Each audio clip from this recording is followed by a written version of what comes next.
Magic, কুফরি কালাম বা তাবিজ করা, এসব বিষয়গুলোর নাম শুনলে ভয় ধরে যেতে পারে যে কোনো মানুষের মনে। কিন্তু কখনো কি আপনার মনে প্রশ্ন জেগেছে, কি এই কালো জাদু, কিভাবে বা কাজ করে এটি? বিস্তারিত দেখুন শেখ দুষ্ট জিনের খপ্পরে পড়ে জীবন তছনছ এক নারীর। এসব জিন অথবা তাবিজের কারণে বহু মানুষ চরমভাবে ক্ষতিগ্রস্ত হয়ে কবিরাজ বা হুজুর খুঁজতে থাকে। কিন্তু ঝাড়ফুঁকের নামে বিভিন্ন ভুয়া কবিরাজের খপ্পরে পড়ে সমস্যার সমাধান হওয়ার বদলে উল্টো বানের পানির মতো টাকা খরচ হতে থাকে।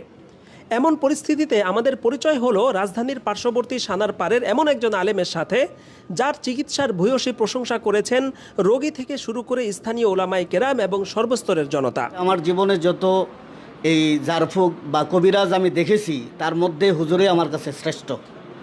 কারণ শরীয়ত বহির্ভূত কোনো কিছুই আমি হুজুরের কাছে এখনো পাইনি। সকাল হতেই হুজুরের বাসার বাইরে দেখা গেল শতাধিক মানুষের ব্যাপক ভিড়। দেশের বিভিন্ন জায়গা থেকে তারা হক্কানি এই আলেমের কাছে চিকিৎসা নিতে ছুটে এসেছেন।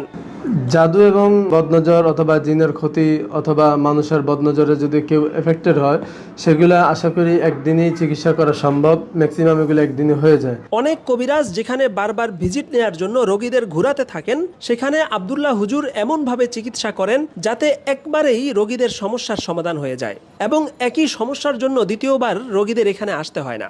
গত শুক্রবার হুজুরের চেম্বারের সামনে অপেক্ষমান প্রায় শতাধিক রোগীদের মধ্যে একই রোগের জন্য আবার এসেছেন এমন কাউকে পাওয়া যায়নি। মানে এখনই সমাধান, এরপর আর দ্বিতীয়বার আসা লাগে না। তাবিজ অথবা জিদের চিকিৎসার ক্ষেত্রে দিনদার মানুষের অন্যতম আশঙ্কা থাকে এটি ইসলাম বিরোধী কিনা, অর্থাৎ শরীয়ত বিরোধী, কুফরি বা শিরকি কোনো কিছু এখানে আছে কিনা।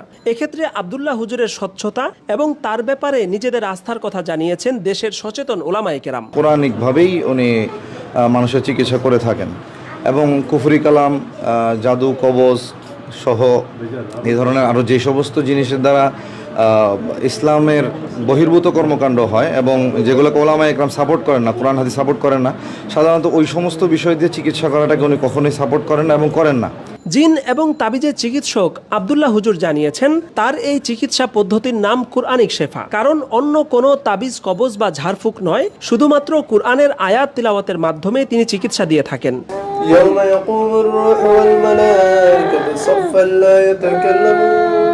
হুজুরের চেম্বারে একজন মহিলা রোগীকে পাওয়া গিয়েছিল যিনি বিছানা থেকে নিজে নিজে উঠতেও পারছিলেন না, অথচ চিকিৎসার পর একই মহিলাকে দেখা গেছে তিনি অনায়াসে হেঁটে বেড়াচ্ছেন। কোরআন থেকে যেহেতু আমল করা হচ্ছে, তো কোরআনের মাধ্যমে শিফা আর কি, তো এটা আমরা নাম দিয়েছি কোরআনিক শিফা।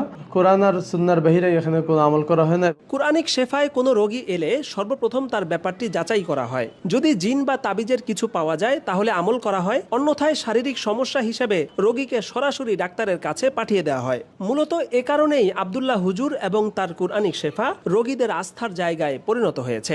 আমার স্ত্রী অনেক বেশি অসুস্থ ছিল, অ্যালার্জি সমস্যা, পা থেকে মাথা পর্যন্ত শত শত নয়, হাজার হাজার নয়, লক্ষ লক্ষ অ্যালার্জির মতো ছোট ছোট। আমি বড় পেরেশান হলাম, অনেক ডাক্তার দেখালাম, কিন্তু তেমন কোনো উন্নতি হলো না। পরে আমার উস্তাদে মোহতারাম সন্দীপ বিশ্বাস হুজুরের জামাতা মুফতি আসমাউল্লাহ সাহেব হুজুর আমাকে বললেন, মাদারনগর নূরবাগে একজন হুজুর আছেন আব্দুল্লাহ হুজুর, তুমি ওখানে যেতে পারো। তো আমার আহলিয়াকে এখানে নিয়ে আসছি। হুজুর কিছু তদবির দিয়েছিলেন, এটা দেওয়ার পর আলহামদুলিল্লাহ পরিপূর্ণ সুস্থ হয়ে যায়। এই 6-7 বছর পর্যন্ত আর কখনো অ্যালার্জির রোগটা দেখে নাই, এটা বাস্তব বলতেছি। এখানে আমার হুজুরের সাথে কোনো নাই। এরপরে আমার আরেকটা সমস্যা আমি নিজেই দেখেছি। আমার বড় ছেলেটা হওয়ার পরে এরপর আমার চারটা বাচ্চা নষ্ট হয়, কখনো 4 মাস, কখনো 5 মাস, এমন। আমি বড় পেরেশান হই। এরপরে আমার স্ত্রী বলতেছে একটু হুজুরের কাছে যাওয়া দরকার, হুজুরের কাছে যায় না একটু। এরপরে আমি আবার হুজুরের শরণাপন্ন হয়ে হুজুরের কাছে আসি, আমি সব খুলে বলি। এরপর আলহামদুলিল্লাহ হুজুর তদবির দিয়েছেন। এরপরে আল্লাহ তাআলা আমাকে একটা সন্তান দান করেছেন। ছেলেটার বয়স এখন 2 বছর। মুসলিম শরীফে হাদিসের মধ্যে আছে আশ-শিফা ফিল কোরআন, কোরআনের মধ্যে আল্লাহ শেফা রেখেছেন। আমি সেটার বাস্তবতা এখানে পেয়েছি আলহামদুলিল্লাহ। চিকিৎসা পদ্ধতি আলহামদুলিল্লাহ ভালো। তো এর আগে আমার বোন, আমার ফ্যামিলির সবাই মোটামুটি যার যে সমস্যা হয় আলহামদুলিল্লাহ এই জায়গা থেকে চিকিৎসা নেওয়া হয়েছে। তো ইদানিং আমার ওয়াইফের একটু সমস্যার কারণে এই জায়গায় আসা হয়েছে। তো আলহামদুলিল্লাহ চিকিৎসা নিছি, চিকিৎসা ভালো হয়েছে। আমাদের এখানে ট্রিটমেন্ট করে আমার ওয়াইফ আলহামদুলিল্লাহ অনেক ভালো আছে এখন। সবার জন্য দোয়া রইল, আমাদের জন্য দোয়া করবেন সবাই। আমার অনেকদিন যাবত মাথা ঘুরাইতো, মাথা ঘুরান দিয়ে আমি পড়ে যেতাম, অজ্ঞান হয়ে যেতাম। তো আমার অনেক সমস্যা ছিল 1 বছর যাবত। তো পরে হুজুরের কাছে আসছি, হুজুর বলছে যে আমার জিন জাদু বানের সমস্যা আছে। পরে উনি কাটাইছে, এখন চিকিৎসা করানোর পর আলহামদুলিল্লাহ অনেক সুস্থ। গত 1 মাস আগে চিকিৎসা করছি, এখন হুজুরের জানাইতে আসছি, ইনশাল্লাহ ভালো। নিয়েছিলাম আমার প্রথম আমার ভাইয়ের হয়েছিল জিনে ধরছিল, আব্দুল্লাহ হুজুরের কাছে পালা করছে। তারপরে আমার আবার মেয়েরে নিয়েছি, হেরও পালা করছে, হের অনেক উৎপত্তি করছিল। তারপরে হেরে পালা করছে। তারপর আমরা অনেক রুগী নিয়েছিলাম, ছোট রুগী নিয়েছিলাম। কয়েকদিন আগে আমার নন্দেরও নিয়েছিলাম, তারও পালা করছে। তারপরে আমি তো নিজে আইতে আছি টুকটাক নিয়ে, আজকে নিয়ে আসলাম ছেলেদের। সবাই ভালো হয়েছে আলহামদুলিল্লাহ, সবাই ভালো হয়েছে। বাড়ি বাড়ি আমার স্বামী স্ত্রীর ভিতরে খুব জন্ড আসলো। আমার বিবি আমার দেখতে পারতো না, হয়তো আমার এই কত বড় অশান্তি আসলো। এই জন্য হুজুরের কাছে আসছি আমরা, রেজাল্ট পাইছি ইনশাল্লাহ। আল্লাহ পাক